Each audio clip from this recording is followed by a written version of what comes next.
या इलाही तू मेरा रहमान है, या इलाही तू मेरा रहीम है, या इलाही तू मेरा सत्तार है, या इलाही तू मेरा गफ्फार है।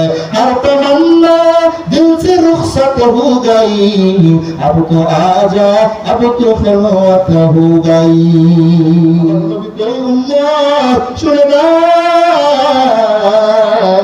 আমি রহমাতুল লিল আলামিন তোমাদেরকে ভুলবো না, আমি তোমাদেরকে ভুলতে পারবো না। ফায়াতুয়ান্নি সমস্ত মানুষগুলো আমি রহমতে আলমের কাছে চলে আসবে। ফায়াতুয়ান্নি বুখারী শরীফের 11 অংশ।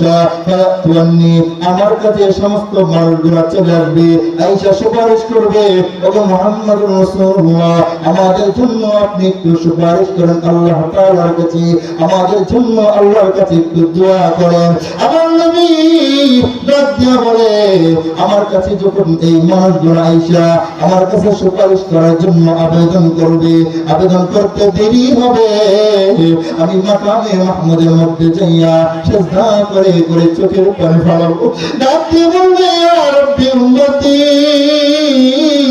ও আল্লাহ আদম থেকে নিয়ে ঈসা নবী পর্যন্ত সবাই তো নিজেদের জন্য কান্না করেছে, ইয়া নাফসি করে কান্না করেছে। পৃথিবীর সবাই নিজের জন্য ব্যস্ত হতে পারে, কিন্তু আমি তো জাহানের জন্য নবী, আমি তো রহমতে আলাম, আমি তো রহমাতুল লিল আলামিন। আমি তো নিজের জন্য কান্না করি না, আমি আমার উম্মতের জন্য কান্না করি। এই বলে চোখের পানি ফেলাবে, উম্মতের জন্য দোয়া করবে।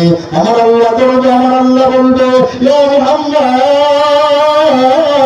ইরফা রাসাক, তোমার মাথাটা উঠাও আর চোখের পানি ফেলাবা না। তোমার শ্রদ্ধা থেকে তুমি তোমার মাথাটা উঠাও, ইরফা রাসাক, তোমার মাথা মুবারক উঠাও, কান্না বন্ধ করো। ইশফা মুশাফফা, তুমি কি সুপারিশ করবা তোমার সমস্ত সুপারিশ গ্রহণ করা হবে।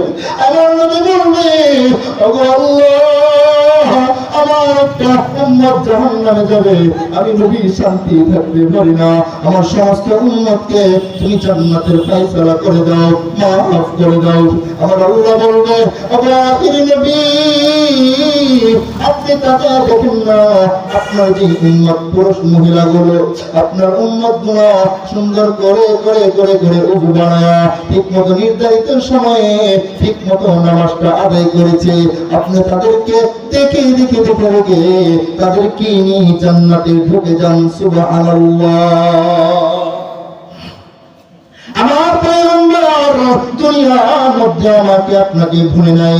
আজরাইল যখন আসছিল, আজরাইলকে জান কবজের অনুমতি দেয় নাই। জান কবজ হবে পরে, আমার ফয়সালা হবে আগে, ঠিক না ঠিক? আল্লাহ ফয়সালা দিয়া দিনে। এরপরে আমার নবীর কাছে যখন জিবরাইল গিয়া জানাবে, ও নবীজি আপনি কান্না বন্ধ করে দেন, আপনার উম্মতের দায়িত্ব তো আল্লাহ পাক নিয়েছেন, আল্লাহ পাক নিয়েছেন। এরপরে নবীজি খুশি মনে আজরাইলকে বলে, আজরাইল আসো, আমি মুহাম্মদের জান কবজ করো, আমি মুহাম্মদের জান কবজ করো, আর দেরি করার প্রয়োজন নাই। আমি আল্লাহর কাছে যেটা চেয়েছিলাম সেটা হয়ে গেছে। এই জন্য যুবক মার সাথে বিয়াদবি করো, বাবার সাথে বিয়াদবি করো, ওলামায়ে কেরামের সাথে বিয়াদবি করো, নামাজটা ঠিক মতো পড়ো না। আমার পর্দার আম্মা জান স্বামীর কথা মানতে চায় না, স্বামীর সাথে স্বামীর অবাধ্য হয়, আল্লাহর ইবাদত করে না, নবীর তরিকায় চলে না, এরপরে সাথে সাথে আল্লাহ আযাব গজব দিয়ে ধ্বংস করে না, ঠিক না? নামাজ পড়ে না, আল্লাহ পাক ধ্বংস করে না। এটাই হলো আমার নবীর দুয়ার বরকত। সুবহান। আমার আল্লাহ কইলো দুনিয়াবাসী শুনো না, তুমি যখন গুনাহ করো আমি আল্লাহ পাক রব্বুল আলামিন চাইলেই তোমাকে ধ্বংস করতে পারি, আমি ধ্বংস করি না। ইয়া আইয়ুহাল ইনসান মা গাররাকা বিরাব্বিকাল কারীম। আমার উম্মাহ, আমার বান্দা বান্দীরা যখন জোহরের আযান হয়ে যায় আমি তাকে আসি তুমি জোহরের নামাজ পড়ার জন্য আমার পায়ে তুমি সিজদাতে আসবা আমি তাকে দেখলাম কিছু মানুষ নামাজ পড়লো আর কিছু নাফরমান ইবাদত করার জন্য আসে নাই আমার পায়ে সিজদা দেয় নাই আমি চাইনি মুহূর্তের মধ্যে নাফরমানকে ধ্বংস করতে পারি এরপর আমি ধ্বংস করি না আমি তাকে আছি আসরের নামাজে বান্দা বান্দি আসবে আসরের নামাজটার সময় পায়ে সিজদা দিবে এরপর তাকে দেখলাম আসরের নামাজ যখন বান্দা বান্দি পড়ে না এরপরেও আমি আল্লাহ পাক ধ্বংস করি নাই আমি আল্লাহ তাকে আছি বান্দা এরপরে বান্দা আসরের নামাজ পড়ো না আমি তাকে আছি বান্দা তুমি মাগরিবের নামাজটা হয়তো পড়বা তাকে দেখলাম মাগরিবের আযান মুয়াজ্জিন শব্দ দিয়া দিল কিছু না নামাজ না করে গুনাহ করে করে করে করে সময় কাটায় আমি আল্লাহ এর করে ধ্বংস করি না এসরের আযানের অপেক্ষায় ছিল আমার বান্দা বান্দি মনে হয় এসরের নামাজে আমি তাকে দেখলাম এসরের নামাজের সময় হয়ে যায় আমার বান্দা বান্দি কিছু নামাজে পড়ে আর কিছু না নামাজটা পর্যন্ত পড়ে না এরপরে আমি চাইলে ধ্বংস করতে পারি ধ্বংস করি না ও বান্দা বান্দিরা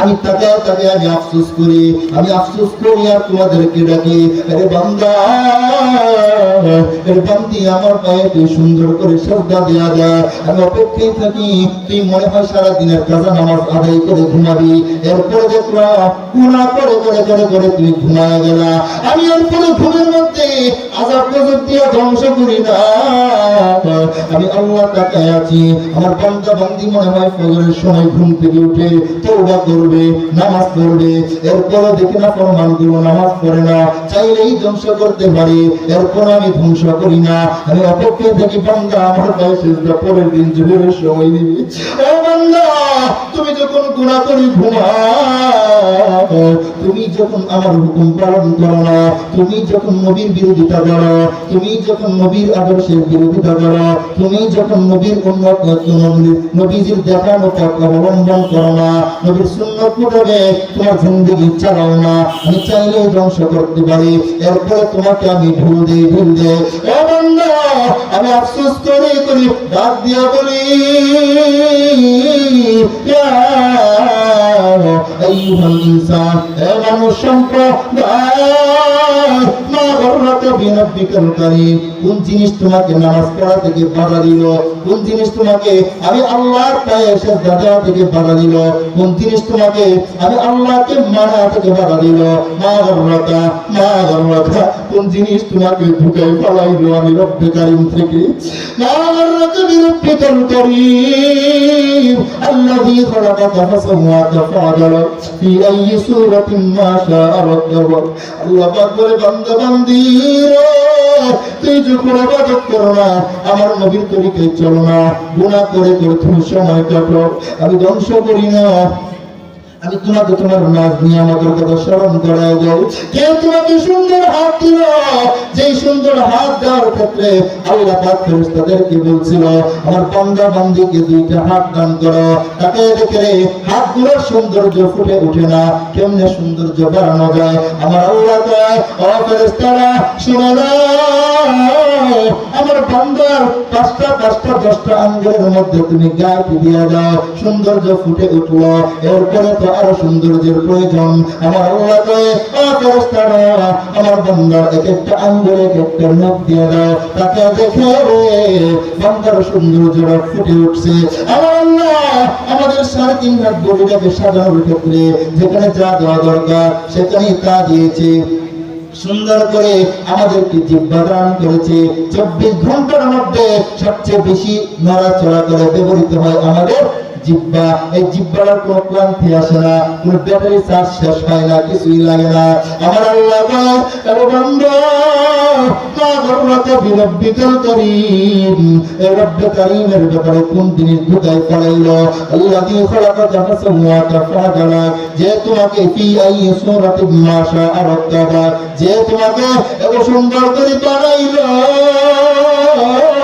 যেখানে কান দেওয়া দরকার সেখানে কান দিল, যেখানে হাত পা অঙ্গ প্রত্যঙ্গ যা যেভাবে দেওয়া দরকার সেভাবে দিল। এই রব্বুল কারীমের বিরুদ্ধে তোমাকে কোন জিনিসের ঢুকাই পড়াইলো? আমার আল্লাহ কইরে বললাম, আমি আল্লাহ কুদরতি চোখের পানি ফেলা ফেলা আমি কান্না করি, বান্দা আমার পায়ে সিজদা দে। তোরা না আখির নবী উম্মত, তোদের জন্য নবী দোয়া করেছে, নাইলে তো তোদেরকে আমি ধ্বংস করে দিতাম। আল্লাহ কই বান্দা তোদেরকে আমি ধ্বংস করি না, তওবার সুযোগ দেয়া দেয়, তওবার সুযোগ দেয়া দেয়। আমি আল্লাহ তুই যেন তওবা করতে পারো, আমি আমার কুদরতি পা সবসময় বাড়ায় রাখি। আমার পায়ে যখন সিজদা দিবে উদউনি আস্তাজিব লাকুম, আমাকে যখন ডাকবে তখন আমি জবাব দিয়ে দিব। আমি আল্লাহকে যখন সিজদা দিব তখনই তোকে আমি প্রিয় বানাবো। হে বান্দা, কুল হুয়াল্লাহু আহাদ আল্লাহুস সামাদ লাম ইয়ালিদ ওয়া লাম ইউলাদ ওয়া লাম ইয়াকুল লাহু কুফুওয়ান আহাদ। আল্লাহ পাক জানা দিলেন আমি আল্লাহ এক, আমি আল্লাহ অদ্বিতীয়, আমি আল্লাহ কাউকে জন্ম দেই নাই, এর মানে আমি আল্লাহর সন্তান নাই, ছেলে নাই, মেয়ে নাই, স্ত্রী নাই, কেউ নাই। আমি আল্লাহকে কেউ জন্ম দেয় না, ওয়া লাম ইউলাদ, আমি আল্লাহ কোনো মা বাবা না, আমি আল্লাহর মা থেকে নিয়ে মার কোনো বংশ নাই, বাবা থেকে নিয়ে বাবার কোনো বংশ নাই। আমি আল্লাহ মা ছাড়া একজন আল্লাহ, আমি আল্লাহ বাবা ছাড়া একজন আল্লাহ, আমি আল্লাহ স্ত্রী ছাড়া একজন আল্লাহ, আমি আল্লাহ সন্তানাদি ছাড়া একজন আল্লাহ, আমি আল্লাহ আত্মীয় স্বজন ছাড়া আল্লাহ, আমি আল্লাহর কোনো তুলনা হয় না। আমি আল্লাহ সমকক্ষ কেউ হতে পারবে না।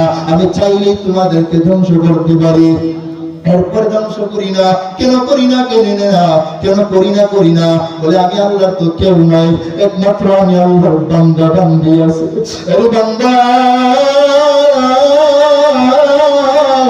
قل يا عبادي الذين أسرفوا على أنفسهم لا تقنطوا من رحمة الله। বান্দা বান্দীরা নিজের নফসের উপরে যারা জুলুম করেছো, আমার হুকুম মানতে পারো নাই, আমার নবীকে ভালোবাসতে পারো না, আমি নবী আমার নবীর আদর্শ মানতে পারো নাই, নবীর দেখানো পথ অবলম্বন করতে পারো নাই, নিজের নফসের ধোঁকায় পড়ে, শয়তানের ধোঁকায় পড়ে, মানুষ শয়তানের ধোঁকায় পড়ে গুনাহ করে করে করে করে তোমার জিন্দেগি কাটাছো। আমি আল্লাহর রহমত থেকে নৈরাশ হইবা না, আমি আল্লাহর কাছে তুমি ফিরে আসবে বান্দা। একটা দুনিয়ার মানুষ একটা দামি গরু, এই দামি দামি জিনিসগুলো যদি হারায় যায়, এত কষ্ট করে করে যদি একজন একটা ঘোড়া পালন করে, একটা গরু পালন করে, অথবা আপনার 3, 4, 5, 6 ভরি স্বর্ণ যদি হারায় যায়, হঠাৎ করে যদি আপনি আবার এই স্বর্ণগুলো ফিরে পান, আপনার সন্তান যদি অসুস্থ হয়ে যায়, ডাক্তার যদি বলে আর বাঁচবে না, এরপরে যদি আবার ডাক্তার বলে বাঁচবে, আপনি যতটুকু খুশি হবে, আপনার উট গরু পাওয়ার পরে যতটুকু খুশি হবে, আমার আল্লাহ